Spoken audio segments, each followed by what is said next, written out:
नमस्कार दोस्तों, आप सभी का दोस्त एडवोकेट राघवेंद्र सिंह राजपूत। जैसा आप जानते हैं कि थोड़ा सा समय निकाल कर आजकल जो है वो किसानों का जो मुद्दा चल रहा है और जो भारत में एक बहुत बड़ा रेगुलेशन किया जा रहा है एग्रीकल्चर को लेकर कृषि को लेकर जो रेगुलेशन किया जा रहा है उसके संबंध में मैं थोड़ी सी चर्चा आपसे करता हूं। और जिस तरीके से किसान पूरे देश में आंदोलित है, आप देख रहे हैं कि गुजरात में भी 5 लाख किसान जो हैं वो धरने पर बैठे हैं और आंदोलित हैं, लेकिन उनकी सुध नहीं ली जा रही है। दूसरी ओर आप देखिए कि कृषि मंत्री देश के कृषि मंत्री के गृह राज्य में जिस तरीके से किसानों के साथ व्यवहार हो रहा है कि उनका सैटेलाइट परीक्षण किया जा रहा है। अगर वो सोसाइटियों में माल ले जाते हैं तो उनका सैटेलाइट परीक्षण किया जाता है और ये देखा जाता है कि ये ट्राली में अनाज जो लेके आया है इसके खेत में ये अनाज था कि नहीं। तो ये इस तरीके के जो काम चल रहे हैं किसानों को लेकर, तो किसानों से मैं थोड़ी सी चर्चा करना चाहूँगा कि देखिए दोस्तों, ये जो सारा जो सिस्टम चल रहा है ये असल में किसानों के हित में नहीं चल रहा है। ये कंपनी राज चल रहा है और कंपनी राज देश में अब मजबूत होते हुए दिखाई दे रहा है।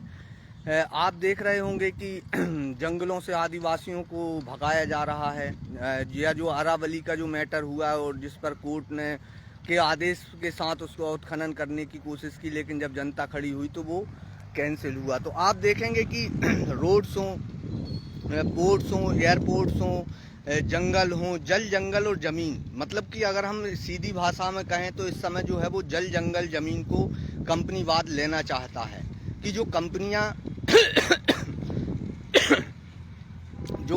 चल रही हैं देश में।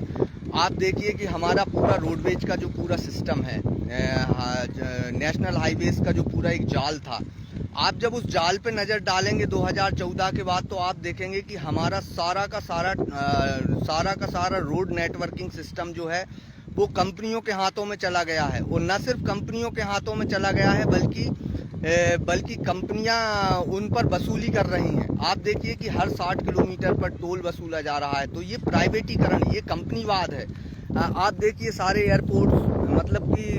एयरपोर्ट्स जो बनाने के लिए किसान ने अपनी ज़मीन दी, सारे रोड्स को बनाने के लिए किसान ने अपनी ज़मीन दी और किसान से को बाजार रेट का मुआवजा भी नहीं मिला और किसानों ने अपनी ज़मीन को विकास के लिए दिया, लेकिन उस विकास ने किसानों को क्या दिया? आप देखिए कि जनता को भी कुछ नहीं मिला और किसान की ज़मीन ले ली गई। और आज कंपनियां जिस तरीके से रोड्स हों चाहे एयरपोर्ट्स हों, जिन पर लूट मची हुई है। आपने देखा होगा अभी जो छात्र फंसे थे और एयरलाइंसों ने किस तरीके से अपना किराया 10 गुना कर दिया था। तो ये जो प्राइवेटीकरण कर रहा है ये सब कुछ, इसका जो जिम्मेदार मैं मानता हूँ वो है प्राइवेटीकरण। तो ये कंपनी राज जो मजबूत हो रहा है और कंपनी सिस्टम में हमारी सारी व्यवस्था परिवर्तित होती जा रही है। आप देखिए मध्य प्रदेश में आदिवासी जो हैं वो पिछले 1 महीने से जल सत्याग्रह कर रहे हैं कि ये जो कैन बेतवा की जो लिंक परियोजना है उसमें जिन किसानों की भूमियां जा रही हैं वो किसान कितने दिन से पानी में अनशन कर रहे हैं, लेकिन उनकी कोई सुध नहीं ली जा रही है। तो ये सीधी सी जल जंगल जमीन को कंपनीवाद चाहता है। उस क्रम में अब ये जो नंबर आ गया है ये किसान का, देखिए किसान पर तो सबसे पहला नंबर आया था और वो पहला नंबर ऐसे आया था कि आप देखिए कि 3 काले कानून लाए गए थे। मैं एडवोकेट हूं तो कानून की बात करता हूं दोस्तों, किसान भाइयों, मैं कानून की बात करता हूं कि वो 3 काले कानून जिनके खिलाफ पूरे पंजाब, हरियाणा, उत्तर प्रदेश और सारे बेल्ट का जो किसान खड़ा हुआ और जो दिल्ली की ओर उसने कूच किया, जो किसान आंदोलन की मैं बात कर रहा हूँ, संयुक्त किसान मोर्चा का जो किसान आंदोलन हुआ, संयुक्त किसान मोर्चा जिसमें राकेश टिकैत, गुरनाम सिंह चड़ूनी और भी उसके बहुत सारे किसान संगठन हैं। वो सिर्फ राकेश टिकैत की बात नहीं है, लेकिन राकेश टिकैत ने जिस तरीके से उस आंदोलन को गति दी और उन मुद्दों को गति दी, तो आप देखिए वो कानून क्या थे। आप सोचिए कि उन कानूनों में ये प्रावधान किया गया था किसान के लिए कि वो 10 साल पुराना ट्रैक्टर नहीं रख सकता तो आप सोचिए कि ट्रैक्टर जैसा महंगा इंस्ट्रूमेंट जिसको अगर एक किसान ट्रैक्टर लेता है तो उसको ना बैंकें फाइनेंस करती हैं, ना उसको कोई सरकारी फाइनेंस मिलता है। वो प्राइवेट फाइनेंस करवा के और 10-12 लाख का ट्रैक्टर खरीदता है और उस ट्रैक्टर को अगर वो 10 साल में बदलेगा। अगर आप किसान हैं तो आप सोचिए इन बातों को, देखिए पार्टी पूजा, व्यक्ति पूजा ये अलग हो सकता है, राजनीति अलग चीज हो सकती है, लेकिन इस समय जो है बात है वो किसान की है। इसीलिए मैंने बहुत सारे किसान सम्मेलनों को अटेंड किया, उदयपुरा में किया, बरेली में किया, जिला रायसेन के बाड़ी में किया। बाड़ी के कार्यक्रम में तो मध्य प्रदेश कांग्रेस के प्रदेश अध्यक्ष धर्मेंद्र चौहान थे, जो किसानों का आंदोलन पूरे मध्य प्रदेश में कर रहे हैं कांग्रेस की ओर से, वो भी मौजूद थे वहाँ पर। नर्मदापुरम के जो कांग्रेस के जो प्रत्याशी रहे हैं इस समय वो किसान नेता हैं और किसानों को जो लीड कर रहे हैं। तो ऐसा नहीं है कि वो दिख नहीं रहे, वो सारे वहाँ पर मौजूद थे। और उस कार्यक्रम में भी मैंने इस बात का जिक्र किया था कि मध्य प्रदेश को इस समय जो है वो प्रयोगशाला की तरह इस्तेमाल किया जा रहा है। दोस्तों,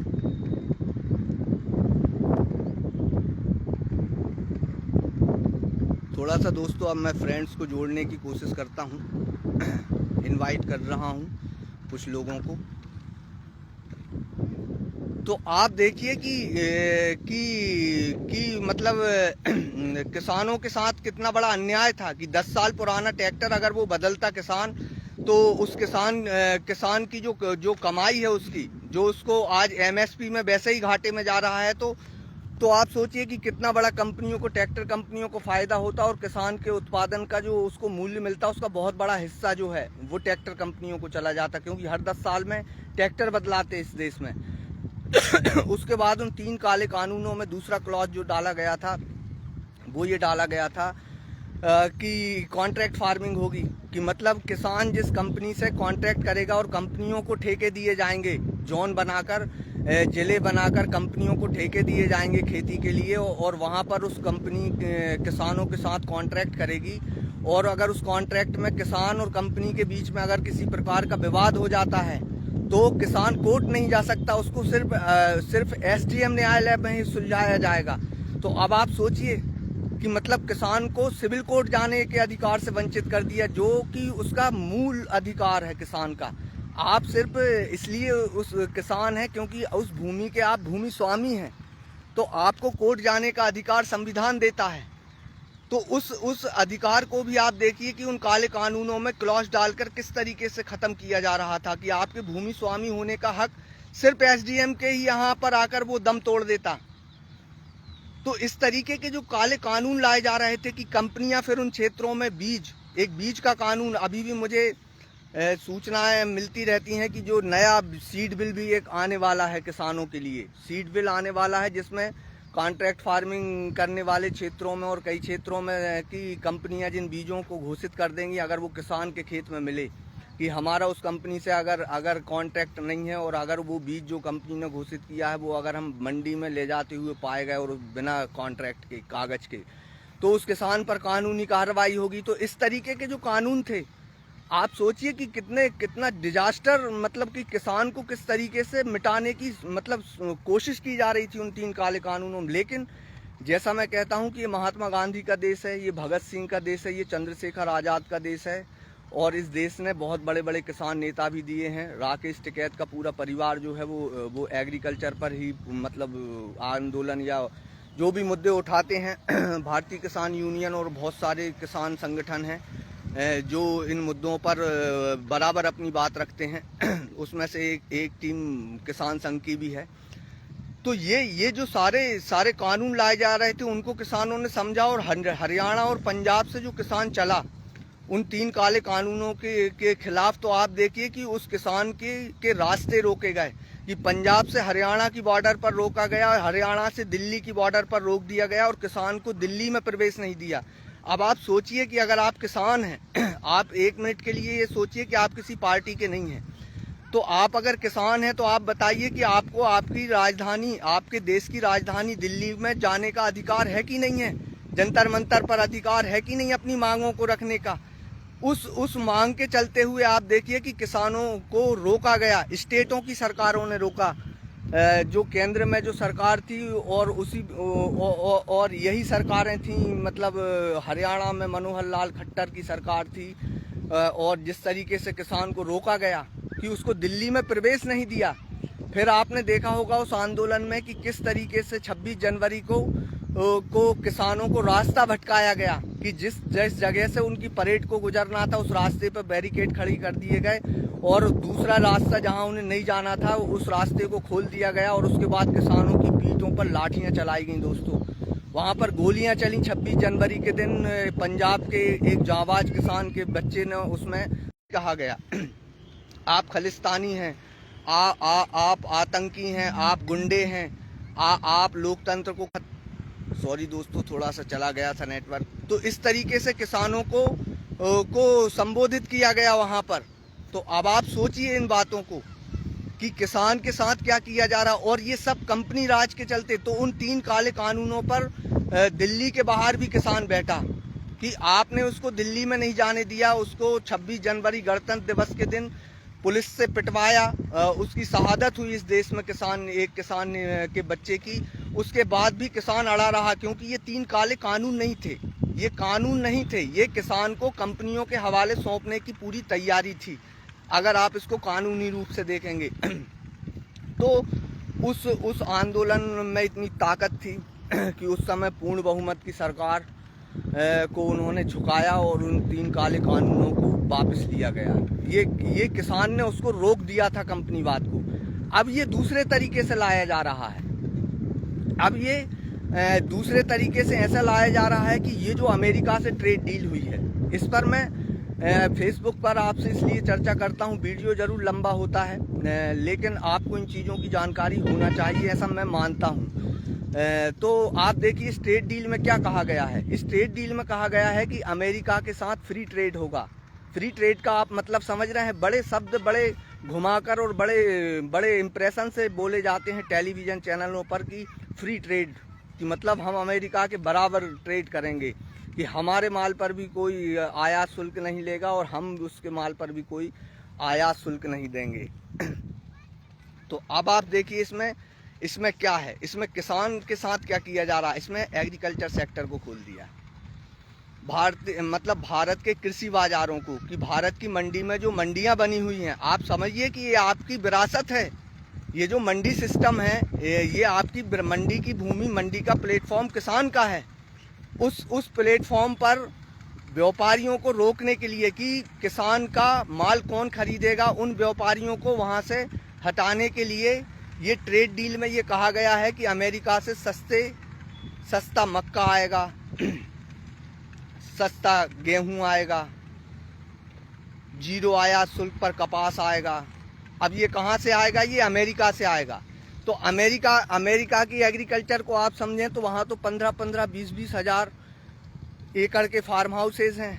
मतलब कि वहाँ का आबादी का मात्र 3% है किसान, और भारत की आबादी का 80% है किसान। और वहाँ पर किसानों के पास जो लैंड होल्डिंग है, जिनके पास ज़मीन की जो क्वांटिटी है, वो भारत के किसान से 1000 गुना ज़्यादा है। कि मतलब 1-1 हज़ार, 5-5 हज़ार के तो छोटे छोटे फार्म हाउसेज हैं, वहाँ 20-20 हज़ार, 25-25 हज़ार, 50-50 हज़ार एकड़ के फार्म हाउसेज हैं। अब उन फार्म हाउसेज को वहाँ की सरकारें जो हैं वो पूरा पैसा देती हैं लागत का, मैकनाइजेशन करने का, कि उन फार्म हाउसेज में जो काम होता है मशीनों से, उन सारी मशीनों को खरीदने के लिए अमेरिकन सरकार अमेरिका के किसान को सब्सिडी देती है। हार्वेस्टर खरीदने पर, ट्रैक्टर खरीदने पर, फ्यूल ऑयल खरीदने पर, DAP खरीदने पर, ये सारी चीज़ों को वहाँ की सरकार सब्सिडाइज करती है। कि उसकी लागत का अगर 1 लाख की लागत अगर उसकी है तो उसमें से 80 हज़ार रुपये उसको सब्सिडाइज कर देता है, मात्र 20 हज़ार रुपये उसकी लागत लगती है। तो उसको जो उत्पादन पड़ता है वो बहुत सस्ता पड़ता है। आप देखिए इस बार जो मक्के के किसान के साथ क्या हुआ। दोस्तों थोड़ा लोगों को टैग करता हूँ ताकि बातचीत में और भी मज़ा आ सके। आज मैं थोड़ा सा फ्री हूँ तो कर रहा हूँ थोड़ी सी बात आपसे, कि आप अगर आएँ और इन मुद्दों पर भी आप चर्चा करें और इन मुद्दों पर आप सोचें, किसान के लिए भी सोचें। तो आप देखिए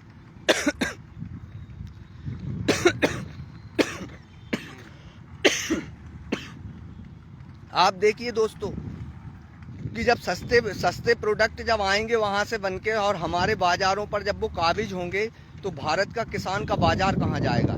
इसलिए मैं ये कहता हूँ कि ये जो ट्रेड डील है ये भारत के किसानों के बाज़ारों को समाप्त करने की पूरी तैयारी है।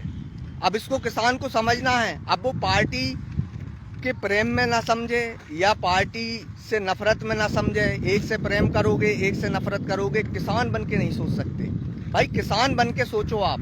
देखिए नेतागिरी होती रहेगी, पार्टियां आएंगी जाएंगी, हम राजनीति आपस में करते रहेंगे, लेकिन हमारी मातृभूमि को हमें बचाना है। मध्य प्रदेश के किसान से आप पूछिए कि अब मुझे तो उम्मीद नहीं है, मुझे तो उम्मीद नहीं है कि ये सरकार जो है मध्य प्रदेश सरकार वो मूंग की 100% खरीदी कर पाएगी। मुझे अब ये इस बात पे यकीन नहीं है। अब रही बात प्रशासन की, कई किसानों के कार्यक्रमों में मैंने इस बात को भी नोटिस किया कि वो कलेक्टर को, एसडीएम को, जिसको ज्ञापन दे रहे थे अधिकारी को, उससे ये कह रहे थे कि आप इनका हल कीजिए। देखिए दोस्तों, आप किसान हैं, और अगर आप किसान हैं तो आप सोचिए कि इनके हाथ में कुछ भी नहीं है। जो नीति सरकार बनाएगी वो आदेश सरकार देगी, उस आदेश का पालन करना सिर्फ मात्र इनका काम है अधिकारियों का। तो अधिकारियों से हमारी कोई ऐसा हम उनके साथ अभद्र भी व्यवहार ना करें कि तहसीलदार या एसडीएम, या देखिए इनके हाथ में कुछ नहीं है। ये आप समझिए, मैं एक एडवोकेट हूँ, ये तो सरकार की नीतियाँ जो चल रही हैं उनके अनुपालन कराने के काम में लगे हुए हैं। तो ये जो प्रेम, मतलब कि आप किसान बन के सोचिए, आप सोचिए कि आपके बाजार जब खत्म होंगे तो आपका परिवार कहाँ जाएगा, आपकी इनकम कहाँ जाएगी। आप सोचिए इस बात को, आप गहराई में जाइए कि अब जब आपका गेहूं नहीं बिकेगा, जैसे आप मूंग नहीं बिकी, और अभी तो प्राइवेट्स में वो 2,000-2,500 रुपये कम में भी जा रही है क्योंकि उसको खरीदार मिल रहे हैं। लेकिन जब अमेरिका से ये कहा गया है कि सस्ते दामों पर हम उन प्रोडक्टों को और बुलवाएंगे, तो जो प्रोडक्ट वहाँ से आएंगे, आप सोचिए दालें आएंगी वहाँ से सोयाबीन का तेल आएगा। तो एक सवाल ये भी बनता है, अगर आप किसान हैं तो आपके दिमाग में एक सवाल आना चाहिए, वो ये आना चाहिए कि जब भारत का किसान पर्याप्त मात्रा में सब कुछ सरकार को दे रहा है, तो फिर इस ट्रेड डील में क्या ज़रूरत है? क्या ज़रूरत है अमेरिका से सस्ते दामों में कृषि प्रोडक्टों को बुलवाने की, जब भारत का किसान सरप्लस दे रहा है? आप सोचिए, आप किसान हैं, देखिए आप ठीक है मूंग ना खरीदें, सरकार ना खरीदे, कोई बात नहीं, किसान का संघर्ष तो जारी है ना। तो आप 14 करोड़ किसान परिवार हैं मेरे किसान भाइयों, हमारी संख्या देश में 90 करोड़ है।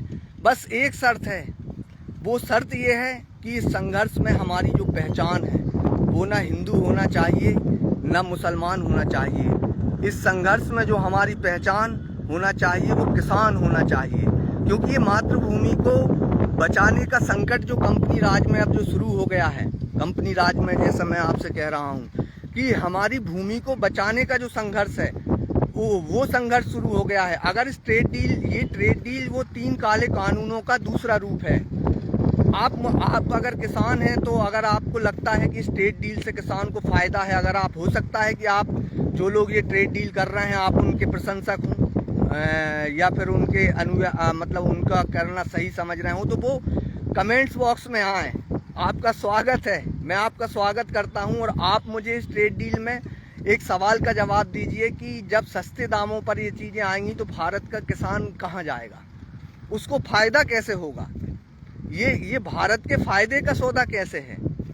तो ये विपक्ष के नेता जब राहुल गांधी जी इस बात को कहते हैं कि इस ट्रेड डील को कोई भी प्रधानमंत्री नहीं कर सकता था, इंक्लूड बीजेपी का भी कोई प्रधानमंत्री नहीं कर सकता था, लेकिन ये काम इस समय में हुआ, तो फिर आप समझ जाइए कि फिर सरकार कहाँ से चल रही है।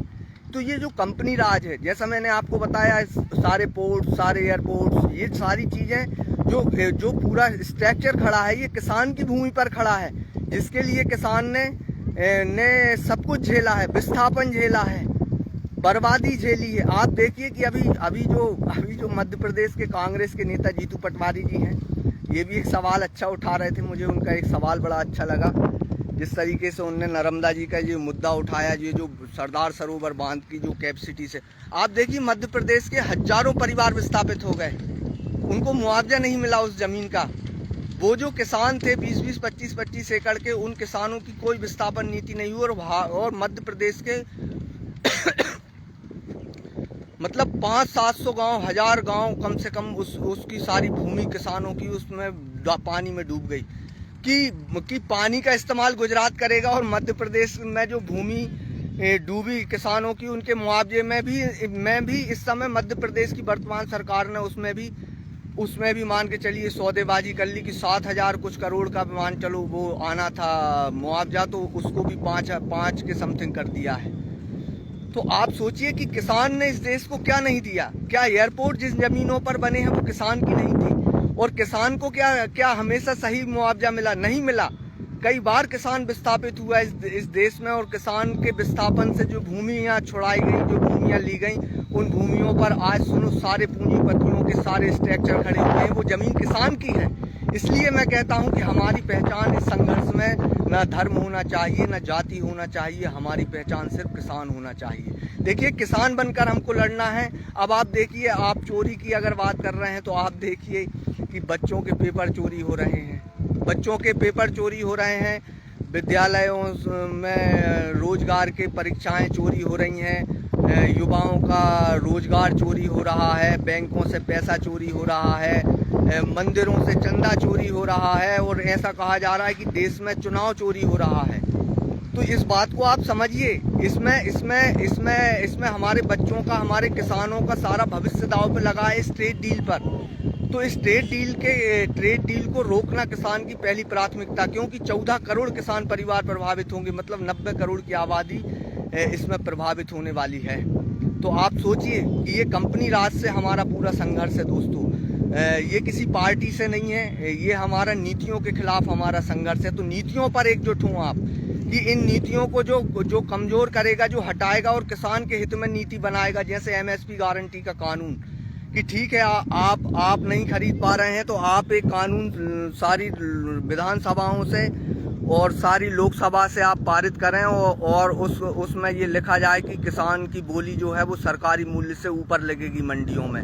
दूसरी तरफ साथ में उसको मजबूत करने के लिए ये काम किया जाए कि आयात निर्यात नीति जो है, कि अगर किसान उस फसल को देश में उपजा रहा है तो उसको कम आयात शुल्क पर भारत में अलाउड नहीं किया जाएगा, वहाँ पर ड्यूटियाँ बढ़ाई जाएंगी ताकि किसान का मार्केट को बचाया जा सके।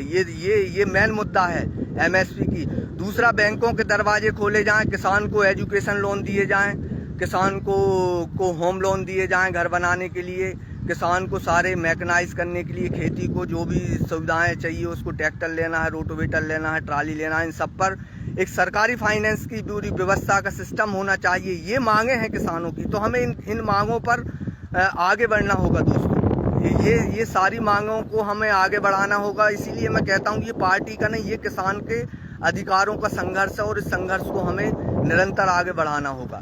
तो दोस्तों, आज की चर्चा को मैं इसी नोट पर ख़त्म करता हूं। अगर आप किसान हैं और आपको लगता है कि ऐसा होना चाहिए तो आप मेरे वीडियो को लाइक करें और ज़्यादा से ज़्यादा शेयर करें। देखिए, शेयर करने से आपका कोई नुकसान नहीं होगा, आपका थोड़ा सा डाटा लगेगा, लेकिन ये सारी जानकारियाँ और चर्चा जो है वो अगर किसान तक पहुँचे तो मैं मानता हूं कि डिबेट से अच्छा कोई रास्ता नहीं है। जो महात्मा गांधी जी कहते थे कि संवाद से ही सारी समस्याओं का हल निकल सकता है, तो हम संवाद से ही सारी समस्याओं का हल निकालने के लिए तैयार हैं। ये सरकार हमसे संवाद करे, किसानों से, देश के कृषि मंत्री किसानों से संवाद करें और चर्चा करें, कोई दिक्कत नहीं है। हम डिबेट करने के लिए तैयार हैं। प्रतिशोध की राजनीति नहीं, बदलाव की राजनीति हमें करना है।